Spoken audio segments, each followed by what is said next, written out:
አሸናፊ ባላስበውና ባልጠበቀው ሰዓት ከባድ ወንጀል ሰራ።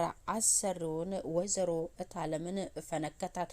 ወይዘሮ እታለም ከልብህ ይቅርታ አድርግልኝ፣ እኔ አጥፍቻለሁ፣ አንተንም አዴንም አስቀይሜያለሁ። አሹ ወደ ቤት ተመልሰ ስራህን መጀመር አለብህ ብለው እሷም ፈቅዳለት ወደ ቤት ተመልሶ ደስ ብሎት ነበር። ግን ባልጠበቀው መንገድ በር ስትቆረቁር በቲና እጦስ ወይዘሮ እታለምን መቷታል። አሸናፊ በጣም ደንግጧል።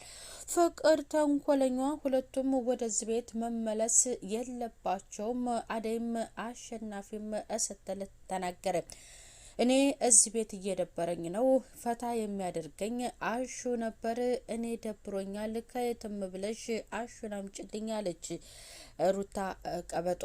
ወይዘሮ እታለምም የት እንዳለ ታውቂያለሽ ስትል ጠይቃት ነበር። አደይም ጋር ሄዳ ወይዘሮ እታለም ይቅርቷን ጠይቃ ወደ ቤት እንድትመለስላት ለአደይም ብትነግራት በተፈጠረው ነገር እሺ ምንም ችግር የለ ብላ በአሰሪዋ ላይ ምንም አይነት ቂም ሳትይዝም፣ አሁን ግን ሰዓቱና ወቅቱ አይደለም አስቤበት ነው ጊዜ ሰጥቼ ስትል ለወይዘሮ እታለም መልሳላታለች። ሰላም ጤና ይስጥልኝ ውድ የተከበራችሁ የዚህ ዩቲዩብ ቻናል ተከታይ የሆናችሁ ቤተሰብ በሙሉ በያላችሁበት ሰላማችሁ ብዝት ይበል። ሰራተኛዋ አደይ ክፍል 121 ወይዘሮ እታለም በሐሰትና ባላየችው ሁለቱን እንደ ጥፋተኛ አድርጋ ስራቸውም እንዲቋረጥ አድርጋለች። ሁለቱንም እየወቀሰች ነበረ። አሸናፊም የሰው ቤት ስራ ነው፣ ምንም አይደረግም፣ ይህንን ስራ አግኝቻለሁ ብዬ ደስ ብሎኝ እየሰራሁበት ባለበት ሰዓት ባላሰብኩትና በማላውቀው ነገር ከስራዬ ልባረር ችያለሁ ብሎ ጎዳና ላይ ተኝቶ በሱ መጥፋት ያዘነችው ሮማን እና እንዲሁም ሩታ በጣም ተክዘው ነበር። ጎዳና ላይ ወድቆ አግኝተውት በዚህ ልክ ራስክን ለምን ትጎዳለህ? እኛንስ ለምን ታሰድበናለህ? በማለትም አብሮ እየነበረው ወይንም አብሮ አደግ ጓደኛው እንደ ወንድም የሚያየው ደመቀ ነግሮት ነበረ። በዛም ምክንያት በሰፊ ከተማ ውስጥ መታ ብዙ ስራ ማማረጥና ማግኘት የምትችል እድል ያለ ሰው ነህ። ለምንድነው ትኩረትህን በአንድ ቦታ ስራ ብቻ አድርገ ከዛም ሳይሳካለ ስትቀር ራስን ልትጎዳ ይቻልከውና ጎዳና ላይ ለምን እንደዚህ ትተኛለህ? በማለትም እሱን ነግሮት ነበር። በመገኘቱም የምትወደው ልጅ ሮማኔ ደስ ብሏት ነበረ። ታዲያ ወይዘሮ እታለም ሮማንና አሹ እያወሩ በነበረበት ሰዓትም ይቅርታ መጠየቅ አለብኝ፣ አሁን ያደረኩት ነገር ትክክል አይደለም ልጄ ስትልም ለፍቅር ነገረቻት። ፍቅር ግን እውነቱን ካወቀች በኋላ ቤዛ ናት የሰጠችው ምግቡን ላደይ ያዘጋጀችውንና ላደይ ልትሰጣት የነበረውን ነው እኔ የበላሁት። እውነቱን ልንገርሽ አደይ ብታጠፋ እኔስ እምራት ነበር ወይ? እለቃት መሰለሽ ወይ? አባረራት አልነበረም ወይ? አደይ ምንም አላደረገችም። እውነቱ ሲገባችሁ ያን ጊዜ ታውቁታላችሁ በማለትም የሚወዳትን የሚያፈቅራት ዴቭም ለወይዘሮ እታለም እውነቱን አስረድቶና በግልጽ መንገድ ነግሯታል። ቤዛ ተንኮለኛ ጦልጧሊትም በባለፈው ክፍል ምግብ አንጪ ተብላ ምግብ እንደወሰደችም እየተርበተበተች ነበረ ለፍቅርና ለወይዘሮ እታለም እየሰጠችው።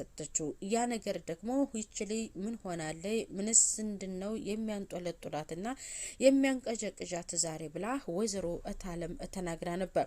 ለምንድነው እነኚህን ሁለቱ ልጆች ከዚህ የማታባረራቸው? እኔ ልጅሽ አይደለሁም ወይ?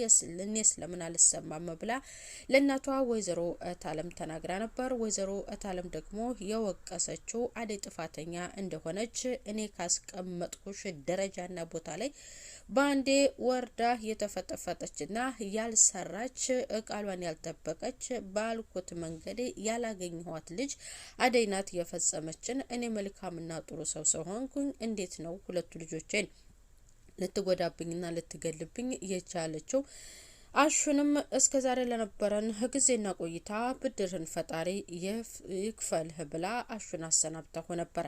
ያ ነገር ጸጽቷት ደረጃ ላይ ተቀምጣ አጥፍቻለሁኝ አሹ ይቅርታ እያለች እየተጸጸተች ነበር። አደይንም አሹንም ፍለጋ በወጣችና እነሱን ይቅርታ ጠይቃ አደይም ስራዋ እንድትጀምር እንድትመለስ አሹንም እንደዚያው ከነገረችው በኋላ ነበር ወደ ቤት ስትመለስ በሷ ላይ አሸናፊ ባላሰበው መንገድ እንግዲህ ችግር እየፈጠረባት።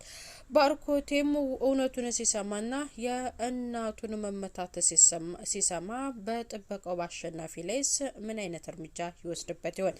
ይህ ሀሳብ ደግሞ ከፍቅር ተንኮለኛዋ ጋር ይመቻታል። ምክንያቱም እናቴን የሚጎዱና ይህንን ቤት ለመበጥበጥ የሚፈልጉት አደይና አሹ ናቸው ብላ የምታስብ ሰው ስለሆነች ተገጣጥሞላታል። ለዴቭ አሪፍ እድል ለአደይም ከፍታላቸዋለች። ዴቭ ከዛ ቤት ከወጣ አደይን የሚያገኝበት እድልና መንገዶች ይመቻቹለታል። ፍቅር ተንኮለኛ እንደምትወደኝ አይኖችህ ያስታውቃሉ፣ ፈርተህ ነው እንጂ ትወደኛለህ። ቆይ ይችን አደይ የምትባል ልጅ ከህይወታችን ለምን አስወጥተን እኛ የራሳችንን ህይወት አንኖርም? እሷ ናት በሁለታችን መካከል የገባችው ስትል ለዴቭ ነግረው ነበረ። እውነቱን ልንገርሽ አንድ ነገር አንቺ ነሽ በእኔና በአደይ መካከል እየገባሽው፣ ታርፊ እንደሆነ ብታርፊ ይሻልሻል በማለት ፍቅር እንግዲህ ተስፋ እንዳይኖራትና ከሱ ጋር እንዳትቀራረብ በዴቭና በአደይ መካከልም እንዳትገባ አስጠንቅቆ ነግሯታል። ባቡሬም ፍቅርን አስጠንቅቋታል። ወደ ሊሊ ቤትም ሄዳ እሷን ካገኘኋት አለቃትም በማለት እዝታ ነበር። ባቡሬና ለምለም ቁጭ ብለው እያወሩ ነበረ። ሊሊ በጣም በደስታ እየሳቀችም ነበር። ይህ ደግሞ በኤላ ቤት እንዲህ አይነት ስልጣን የሰጠሽና ክብር እየሰጠሽ ኤላ ነው ከፍ አድርጎ ያኖረሽ ከቤት ሰራተኝነት እሱ ነው። አሁን እሱ ሲሄድ ደግሞ ሁለተኛ ወሸማሽን ይዘሻል በማለት ለሊሊ የነግራታል። ኤላ ባይኖር ያው የቤት ሰራተኛ ነበር የምትሆኙ፣ ይህንን እድል አታገኙም ነበረ ያንቀባረረሽ እሱ ነው ስትል ስትነግራትም ሊሊ ትንሽ ከብዷት አልቅሳለች። ባቡሬም እንባዋን ጠርጎላታል። ንጉሱ በቅምጥል ተጸጸተ። እሷን አስቀይሜያታለሁ፣ ይቅርታ መጠየቅ አለብኝ፣ አደይ እንደሆነ ሄዳለች በማለትም ያንን አስቦ እሷም እንደምትወደኝና እንደምታፈቅረኝ ነበር እኔ የማስበው። እኔ ግን ከመጀመሪያው ነግሬሃለሁ እኮ ካልወደድከኝና ካላፈቀርከኝ ከመጀመሪያው አይሆንም እንለያይ ብዬ ነበር እኮ።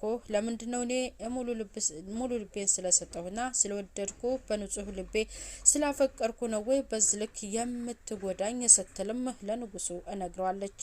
ስለ አደይ የሚሰማውን የሚወዳትን የሚያፈቅራትን አሁንም ሌላ ቢያገባና ቢወልድ እንኳን የሚያፈቅራት አንድ ሴት ናት።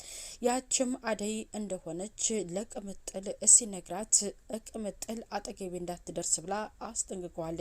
ከዛ ቤት ሩታ ወደዛ ቤት መመለሱ በጣም አስደስቷታል። ከአሹ ጋር ቪዲዮ ስለምትሰራም እውነት እዚህ ልትሆን ነው ወይ ብላ በጣም ደስ ብሏታል።